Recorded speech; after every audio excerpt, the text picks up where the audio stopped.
June 1941, Operation Barbarossa, the largest land invasion in history, is underway. German Panzer divisions slice through the Soviet Union, confident in their technological and tactical superiority. Their tanks, the Panzer III and Panzer IV, have conquered Europe. They are the steel fist of the Blitzkrieg, but on the vast, unforgiving steppes, they are about to meet their match. A myth is about to be born in fire and steel. Imagine this scene. Dawn breaks over the frost-covered plains. Field Marshal von Rundstedt, a veteran commander of the German army, arrives at a scene of quiet devastation. The Panzer III lies wrecked, its turret blown clean off. But it wasn't a direct hit that did this. The crew is gone, their tracks disappearing under the massive tread marks of an unknown vehicle. A messenger, his face black with soot, runs up breathlessly. He reports that an entire Panzer unit, 22 tanks, are not destroyed, but simply immobilized. Their shells are just bouncing off the enemy. He holds up a flattened 37mm shell, its nose squashed as if run over by a train. The Germans are baffled. Their anti-tank guns, the dreaded door knockers, are useless. Across a nearby river, Soviet Lieutenant Dmitry Loza watches from the cupola of his brand-new T-34 tank. His heart is pounding, but his machine, fresh from the factory in Kharkov, hums with a menacing calm. Loza's orders are simple. Hold the bridge. The German anti-tank guns open fire. A series of pops, and sparks dance harmlessly across his tank's sloped front armor. They look like fireflies. Loza can't help but laugh. It's unbelievable. He keys his intercom. Driver, advance. Let's give them a better target. The T-34 lurches forward, its powerful diesel engine roaring to life.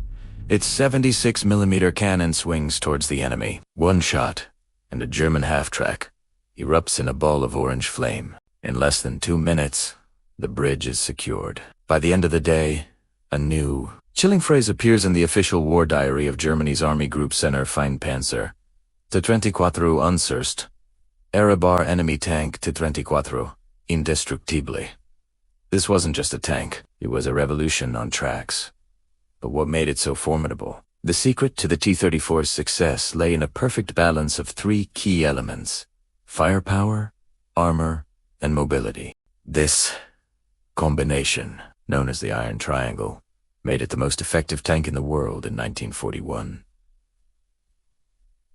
Let's start with the armor. The T-34's designers, led by the brilliant Mikhail Koshkin, made a radical choice. Instead of just adding thicker, heavier plates, they sloped the armor. The front glacier's plate was angled at 60 degrees. This simple but ingenious design had 2 major benefits. First, it effectively increased the thickness of the armor that an incoming shell had to penetrate. A 45mm plate sloped at 60 degrees offered the same protection as a much thicker 90mm vertical plate. Second, and more importantly, the steep angle made it highly likely that shells would simply deflect, or ricochet, skittering off into the sky without doing any damage. This is exactly what the German gunners experienced. Their standard 37 and 50mm anti-tank guns were rendered almost completely obsolete overnight. Next, firepower. The T-34 was equipped with a powerful 76.2mm main gun. This was a dual-purpose weapon, capable of firing both high-explosive rounds against infantry and fortifications and armor-piercing rounds against other tanks. In 1941, this gun could penetrate the armor of any German tank on the battlefield from standard combat ranges. While the Germans had focused on specialized anti-tank guns, the Soviets had effectively put a field gun into a mobile, armored chassis. The result was devastating. The T-34 could kill what it could see, while remaining virtually immune to return fire. Finally, mobility. The T-34 was powered by a V2 diesel engine, a revolutionary piece of technology adapted from aircraft engines. This gave it excellent speed and range, but its real advantage was its wide tracks. This design, inspired by the American Christie suspension system, distributed the tank's weight over a larger area, on Timody Vagi, or snow-covered terrain of the Eastern Front. This was again, while German tanks with their narrow tracks would get stuck in the mud, the T-34 could glide across it. It was faster, more agile, and had a longer operational range than its German counterparts. It was the perfect machine for the vast distances of the Russian campaign. The psychological impact on the German soldiers was profound. General Heinz Guderian, the architect of the Blitzkrieg, wrote in his memoirs about the tank fright that gripped his men.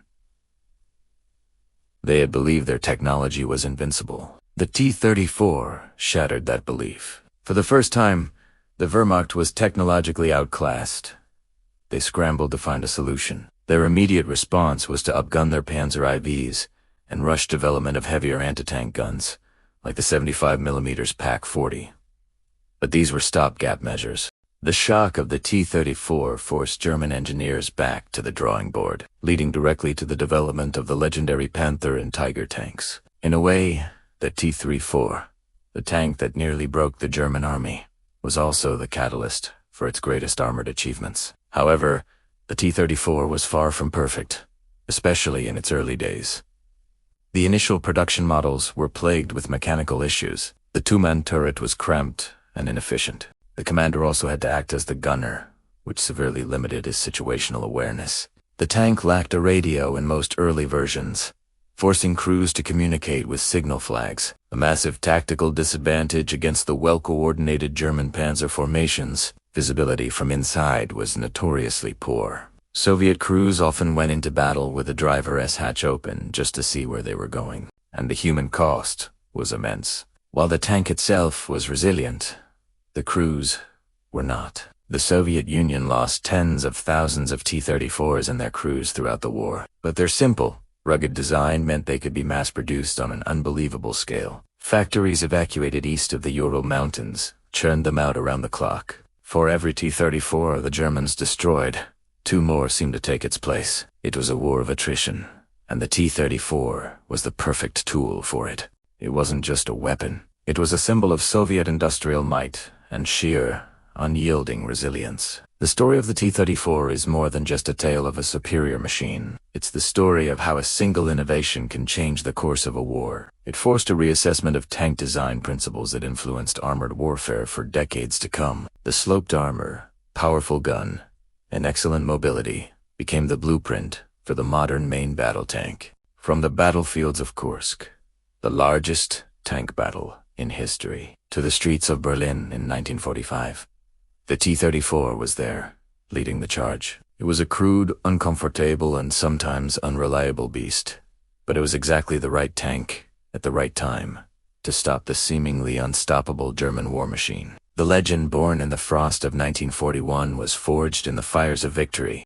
Thanks for watching. If you enjoyed this deep dive into one of history's most iconic machines, be sure to like this video and subscribe to the channel for more stories from the annals of military history. Let us know in the comments what piece of military tech you'd like us to cover next. See you in the next one.